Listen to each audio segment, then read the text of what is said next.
தாவேக எம்எல்ஏக்களுடன் விஜய் ஆலோசனையில் ஈடுபட்டு வருகிறார். சட்டப்பேரவையின் தாவேக தலைவராக விஜய் தேர்வாக உள்ளதாக தகவல் வெளியாகியிருக்கிறது.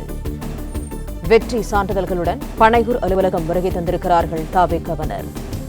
ஆட்சி அமைப்பது குறித்து விஜய் முக்கிய முடிவெடுக்க இருக்கிறார்.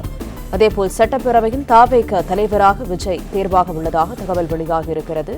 கூடுதல் தகவல்களோடு இணைகிறார் செய்தியாளர் யுவராஜ். இது தொடர்பான விவரங்கள் என்ன? வணக்கம்.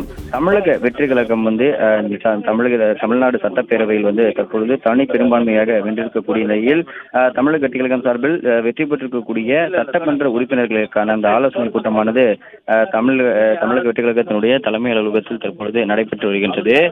தமிழக வெற்றி கழகத்தினுடைய தலைவர் விஜய் நீலாங்கையினுடைய இல்லத்திலிருந்து பணியில் வந்திருக்கக்கூடிய நிலையில் தற்பொழுது தமிழக வெற்றி கழகத்தில் இருக்கக்கூடிய உயர்மட்ட நிர்வாகிகளான பொதுச் செயலாளர் ஆனந்த், செங்கோட்டையன் மற்றும் ஆலோசனை உள்ளிட்ட நிர்வாகிகளுடன் ஆலோசனை கூட்டமானது நடைபெறுகிறது.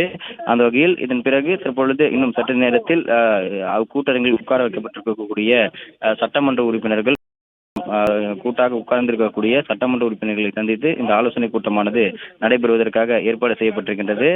111 சட்டமன்றங்கள், அதாவது மொத்தம் 108 தமிழ்நாடு சட்டப்பேரவைக்கான அந்த தொகுதிகள் மற்றும் 3 பாண்டிச்சேரியில் இருக்கக்கூடிய தொகுதிகள் என மொத்தம் 111 சட்டமன்ற உறுப்பினர்கள் ஏற்பாடு செய்யப்பட்டிருக்கக்கூடிய நிலையில் தற்பொழுது 100க்கும் மேற்பட்ட சட்டப்பேரவை பனையூர் அலுவலகத்திற்கு வருகை தந்திருக்கின்றனர். ஒவ்வொருவரும் காலை முதலாகவே வருகை தந்திருக்கக்கூடிய நிலையில் மீதம் இருக்கக்கூடிய சட்டமன்ற உறுப்பினர் தற்பொழுது சட்டமன்ற உறுப்பினர்கள் உள்ளே வைக்கப்பட்டிருக்கின்றனர். மற்றவர்கள் அனைவரும் வந்து கொண்டிருப்பதாகவும் தெரிவிக்கப்பட்டிருக்கின்றது. தற்பொழுது தமிழக வெற்றி கழகத்தினுடைய தலைவர் விஜய் இந்த அடுத்த கட்ட நகர்வுகள் எந்த மாதிரியான நகர்வுகள், தற்பொழுது தொங்கு சட்டசபை உருவாகி இருக்கக்கூடிய நிலையில் மாற்றுக் கட்சியிலிருந்து கூட்டணி பேச்சுவார்த்தையாகவும் அதாவது ஆதரவு தெரிவிப்பதற்காகவும் எந்தெந்த கட்சிகள் இருக்கின்றது என்பது குறித்து தற்பொழுது அவர்களுக்கான அந்த பேச்சுவார்த்தையானது தொடர்ந்து நடைபெற்று வருகின்றது. வெற்றி பெற்றிருக்கக்கூடிய சட்டமன்ற உறுப்பினர்கள் அவர்களுடைய கருத்து கணிப்புகளையும் கேட்பதற்காகவும் இந்த அரங்கில் ஏற்பாடு செய்யப்பட்டிருக்கின்றது.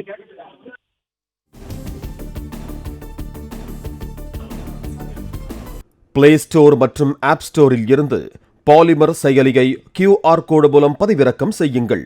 செய்திகளை உடனுக்குடன் பெறுங்கள்.